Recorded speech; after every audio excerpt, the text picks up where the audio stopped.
все боятся, ну то есть, вот мы сейчас будем делать расследование, а к нам придут.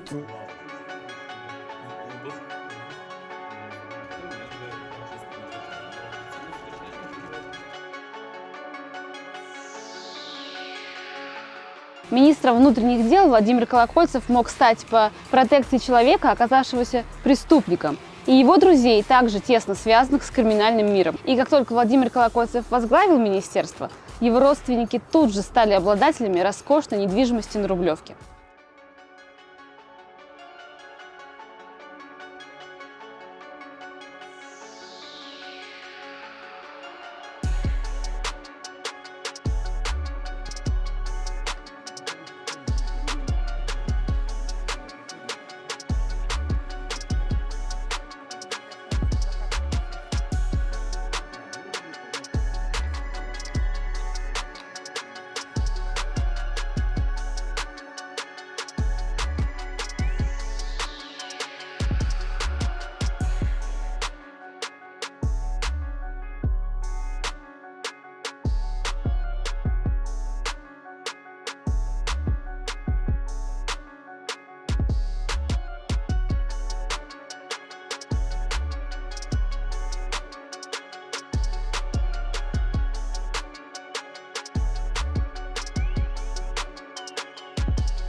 Как дела, Ром?